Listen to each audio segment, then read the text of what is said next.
सोमवार को पेट्रोल और डीजल पर उत्पाद शुल्क में 2 रुपए प्रति लीटर की बढ़ोतरी की घोषणा के बाद एक्साइज ड्यूटी पर बहस फिर से शुरू हो गई।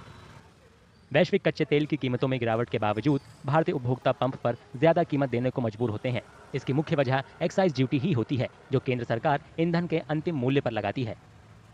ज्यादातर टैक्स में बदलाव होने पर इसका असर आम लोगों पर पड़ता है, लेकिन सरकार का कहना है कि इस बार खुदरा कीमतों में कोई बदलाव नहीं होगा, क्योंकि उत्पाद शुल्क वृद्धि अंतर्राष्ट्रीय तेल की कीमतों में गिरावट से होने वाली कटौती से ऑफसेट हो रही है।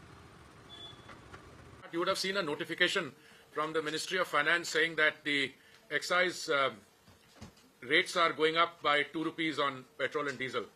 Let me clarify up front on the record. We've already issued a clarification to the ministry. This will not be passed on to the consumer.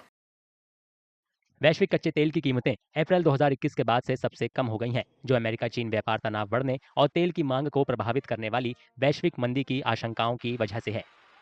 परिवहन कर्मचारियों से लेकर डिलीवरी ड्राइवरों तक लाखों भारतीयों के लिए ईंधन की कीमतों में मामूली बढ़ोतरी भी दैनिक आय को प्रभावित कर सकती है। अंतर्राष्ट्रीय कीमतों में गिरावट के साथ कई लोग ये सोचकर हैरान हैं कि अभी भी देश में कीमतें इतनी ज्यादा क्यों हैं। आम आदमी पे पड़ता है सारा जोड़, पीछे तो घटाने के लिए कह रहे थे, बस वही है, वादे करते रहते हैं, काम कोई करना नहीं किसी ने, तो वही चेंज होती रहती है, सरकार क्या करेंगे। दिक्कत तो है ही, हाँ तो बिगड़ ही रहा है, सबका बिगड़ता ही है। आम आदमी को ही खर्चा चलाने में दिक्कत हो रही है, वही है, अमीर हो रहा है, गरीब और गरीब कर रहे हैं, दिक्कत तो नहीं आ रही और क्या है। ये असर तो पड़ेगा जी, गरीब आदमी पे, मिडिल क्लास फैमिली वाले को तो असर पड़ेगा पड़ेगा। गैस सिलेंडर महंगा होगा, अगर पेट्रोल भी महंगा होगा तो सारे बढ़ जाते हैं रेट सब कुछ।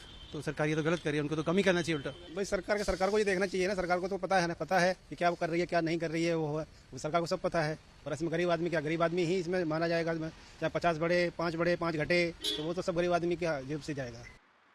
एक्सपर्ट्स भी मानते हैं कि टैक्स जरूरी है, लेकिन उनका यह भी कहना है कि मौजूदा टैक्स सिस्टम आम जनता की कमर तोड़ रहा है। वैश्विक स्तर पर कच्चे तेल की कम कीमतों का फायदा आम लोगों को क्यों नहीं मिल रहा है? इस सवाल के जवाब में केंद्रीय पेट्रोलियम मंत्री ने कहा कि तेल कंपनियां अभी भी पहले से ऊंची दरों पर खरीदे गए ईंधन स्टॉक का इस्तेमाल कर रही हैं। Look, international price of petrol came down to around $60 a barrel, $60 of crude per barrel in the last day or so. But please remember that our oil marketing companies, with whose work I'm more familiar, but even the private sector companies, they carry inventories over a 45-day period.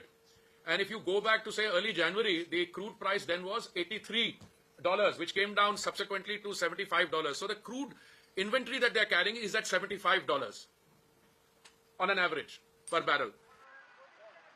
तमाम दावों वादों के बीच उत्पाद शुल्क पर बहस जारी है। आम लोगों को लगता है कि इस मुद्दे पर और ज्यादा निष्पक्ष और पारदर्शिता होना बहुत जरूरी है।